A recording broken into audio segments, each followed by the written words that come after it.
Well, my name is Cheyenne. I have said for about 2 years now that I was going to do this video. I definitely wanted to do it in a different form and fashion. I wanted to do it with beautiful slideshows and pictures and presentations. And this morning, I decided today is the day to get down to business. And it's going to be very raw. Um, no makeup, my hair's not done. I'm sitting in my bed. Um, My story today is about my son who is a heroin addict. I want to discuss real quick why we're embarrassed about saying our children or grandchildren or brothers, sisters, nieces, nephew. Why is it embarrassing? It's an epidemic. Um, However, I still find it hard to say, and other people that I've encountered, I've noticed they find it hard to say, and recovering addicts find it hard to say. Um, Very first time that you use a drug is a choice. I could tell you in my experience in watching my son and his late girlfriend, um, it's not a choice any longer. It's something that I think takes over and almost possesses your body. Um, I know that neither one of the kids were who they really were while using, and it took me a long time to come to that realization. This video today, I just wanted to touch one person to help one person, and if I accomplish that, then my mission is complete. Um, there's so much shame and ridicule, and there's so many people let the addicts die. No, don't let the addicts die. They have enough shame. Most of the time, they've done things they're not proud of. Um, they've hurt their family, they've hurt their friends, they've hurt themselves, they've let their children down. And we don't need to humiliate them anymore. I'm sure that there's nothing we could say to them that they haven't already said to themselves. So if I can get that point across, I get so infuriated when I come across that. I've had to leave a couple websites, and I get mad. um, I have custody of my grandson, which we adopted. We did not know if the kids would make it. When we were given guardianship, he was 11 days old. Due to the drugs, he has had 2 open heart surgeries and a liver transplant. I am here to tell you that although a majority of the babies do just withdraw, and I say just withdraw, and it's a huge thing. If you've ever watched a baby withdraw, it's not just withdrawing. But there's so many more things that can happen that are not talked about. The mother of my grandson was type 1 diabetic and an IV heroin user, and it resulted in my grandson, which we've adopted now, my son. He has a condition called biliary atresia. He was born, all of his organs are backwards. He had 2 chambers in his heart. His AV and SD canals were both deformed. And due to extended exposure to drugs, his liver was non-functioning. We've had a very long 22 months in the hospital. We started out at East Tennessee Children's, fantastic hospital. NICU's great. Once they realized the extent of his conditions, we got sent to Monroe Carroll Children's Hospital, which is in Vanderbilt. And they did a Kasai procedure. What that is they take the small bowel and connect it directly to the liver to get the liver to drain. Because when you have biliary atresia, your liver has very small ducts to have the fluid, the toxins released from the liver. Ryder had none at this point. And that's the tale of biliary atresia. When they biopsy the liver, they know from biopsy, and that's when it was officially diagnosed. They had an assumption, but until the diagnosis, which was done during the Kasai procedure. The Kasai will fix or prolong a liver transplant in some cases. Ryder has a very rare form, and it's congenital. It's called congenital, which means I think I'm saying this right. It means that he got it during pregnancy, and it wasn't something that was formed after delivery. A lot of the times, 90% of biliary atresia, the signs show at 3 months. It's not something that you're born with and the doctors immediately diagnose. It's a very hard to diagnose illness, and it's very rare. And his is even more rare. He was in the NICU, and that's why his was spotted also, because of the severity and the type. He had the procedure, the Kasai procedure, and it did not do anything, and he had to have a heart repair as well, and Vanderbilt felt that he was too complex, and we got sent to Cincinnati Children's, which is the leading, or second leading, hospital for transplant in the United States. People from all over the world come there. It's really cool. Great facility. When he was exactly 3 months old, November 30th, he had his first open heart surgery. Surgery went great. After he healed from that surgery, we got sent down to the liver transplant floor. A4 North, we love you.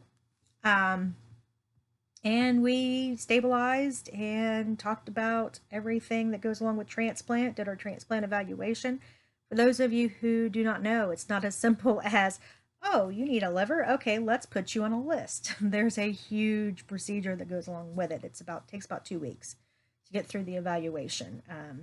Not only do they want to make sure that the child qualifies, but they need to make sure that the parents or guardians of the child can take care of the child before, during, and after surgery.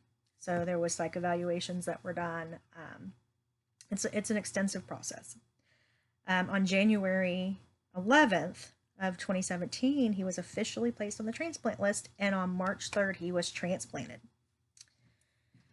This little boy is a fighter. I'll tell you, I cannot tell you how many times they told me he has a 50-50 shot. I was so tired of hearing 50-50 shot by the time we got to Cincinnati. I've never heard 50-50, 80-20, 10-90 since I've been to Cincinnati. And it's really refreshing. It's more along the lines of, we're going to do everything we can, and this is step one. Phenomenal during the transplant. It was a perfect match. It was a cadaver. It was someone who had passed away. Sad story. When he was just a few days past transplant, he coded. He went into septic shock and coded. And was put on ECMO. That was hard. That was real hard. Now I'm going to eventually do a slideshow and have pictures for you. My main agenda today is to reach out to pregnant addicts, the boyfriend, husband, fiance of the addict as well, families. We need to be more approachable. We need to be more approachable. We need to be more supportive. Not enabling, supportive. There's a difference. I did not enable my addict. I helped him. There probably were times where I enabled at the beginning. But as soon as I heard heroin addict, I did everything I could to research, and I watched videos, and I watched documentaries, and I went to Nar-Anon, and there were a lot of things that I did to be self-aware. And enabling doesn't help the addict. Putting them down, telling them, don't you think about anybody other than yourself. They are not capable about thinking about anything but their next fix. They are not capable about thinking about anything but their next fix. That's the brain. That's the demon, the possession of this drug. You would think the hard part for me, it took me a long time, was you just seen your son born. You seen him withdraw. You seen him shaking. You seen him hurting. And you go out and you use? Why? Why would you do that? You had to sign over custody. And you knew there was steps to get him back, and you go out and use? Why? Why? Because the drug takes over the brain. We need to be more approachable and less critical. There are programs out there. There is not enough support. We don't talk about the topic too much. We don't walk out and, just like we're so proud of our high school graduate and our college graduate, we don't walk out and say, my son's a heroin addict. Let's talk about it.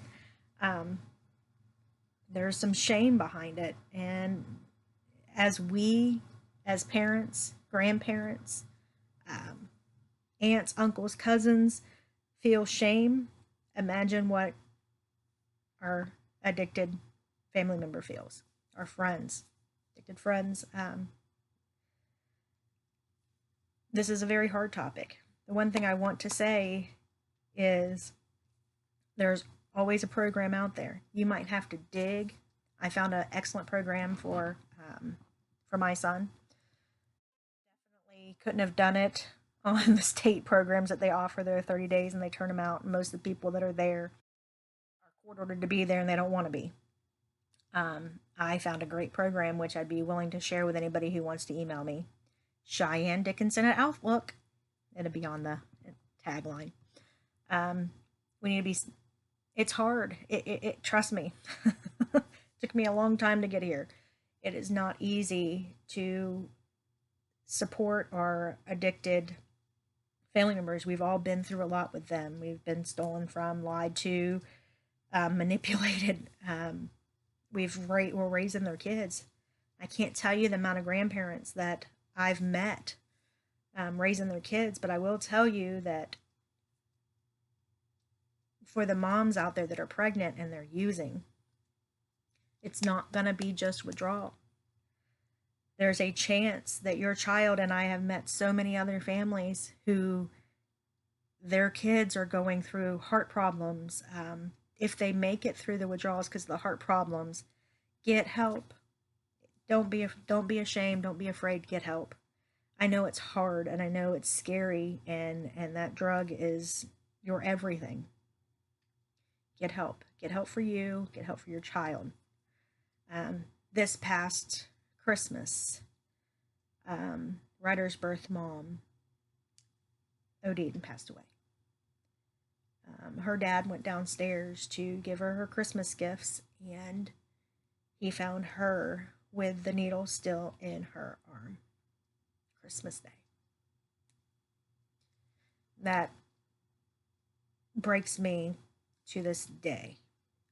She was doing so good. She was in jail for 5 months. She was in 2 court-ordered rehabs, and she was the best I had ever seen her. We communicated through email and we did video visiting. And she was enrolled in college starting that January to be a drug counselor. She had gotten her high school diploma in jail and really wanted to inspire people with her story. And Christmas Day, she lost her battle to drugs. And I can't begin to imagine, I can't even think about walking in and finding my child dead with a needle in their arm. And this was a battle they've had with her for a long time. And she's in heaven. She believed in God. We know that. But what you leave behind, the carnage and the heartbreak and everything that you leave behind, and this is not made in any way, shape, or form to make you feel guilty. But please trust me and believe that no matter what you have done to your family, no matter how many times they say, we're done with you, none of them want to bury you. None of them want to bury you. And I'm struggling because at some point, my grandson that I've adopted and is now my son is going to look at me and say, Mom, met my birth dad. Where's my birth mom? What am I going to say? When he says, Mom, I have all these conditions. Why? Why did this happen to me? What am I going to say? These are all very real topics. A lot of this is preventable. And it's very heartbreaking. I know it's very hard. If you are addicted and you're watching this video, I get that it's hard and you're scared and you're not ready to give up, and maybe you don't think you're addicted. Maybe you know you're addicted, but you're not ready to give it up. Maybe you're afraid of withdrawals. There's a million things that I'll never know. I do know that there's hope. I know there's help. And I know that you have support. If I could urge one person to please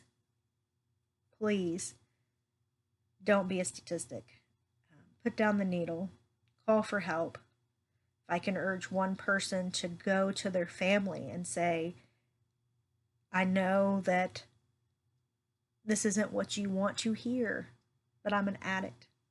Maybe your family doesn't know and you've held it a secret. You'll be surprised. And if there's any addict out there and their family doesn't understand, have them watch this video. Have them contact me. I'm fortunate that my son's in recovery, and every single day, I know, he knows, every single day is a day that he could relapse. Once an addict, always an addict. He'll always be in either recovery or an active addict. Please, one person, I can't help everybody, but I would love a chance to tell my story and to help one person. So if you're struggling and you feel like you have no support, or your support system doesn't understand, have them watch this video, contact me. I will find the best I can resources, or just sometimes it's just a phone call. Sometimes you just need to hear it's okay. I'm begging everybody, if you are addicted or you are the family of an addict, please seek help. There's Nar-Anon. There's programs out there that you just have to dig and find. I'm trying to put together resources and post a list of resources under this video. I've decided to go on YouTube with this video. I will do as much as I can. If I have the response, I will do a slideshow with maybe resources. The main thing, the first step, is to reach out. If you're an addict, reach out for support. If you're the family or friend of an addict, reach out for support. You're not alone. You'll be surprised. You would be surprised. I've not met anybody on my journey yet who said, I don't know anybody who's addicted to drugs. Doctors, lawyers, and, people just sitting on the street homeless. This epidemic has no prejudice, has none. It doesn't care. I think I'm going to close out today. This is a very, I feel like it's a very short video. It's been almost 20 minutes. But I haven't even began to touch on my story, but I felt like it was time to do what I set out to do, to talk and to share my story and to try to reach one person. My goal is to reach one person, stop one baby from being addicted, and heal one family. If it helps more than that, great. But I'm here to listen, post comments, answer questions, whatever you need. I will make sure my email is somewhere visible. Feel free to email me. This isn't easy. This is I my whole philosophy. I'm sorry, I'm losing my train of thought. When I told my son, I said it felt to me like he was standing on train tracks. And there were trains coming in both directions. One being the drug, and the other one being the girlfriend. And they were coming right to each other, to him. And I'm screaming, and he can't hear me over the sounds of the train. And no matter how fast I run, I just can't get to him. And that's the analogy I used, and that's how I feel today. So let me help you get your child, your grandchild.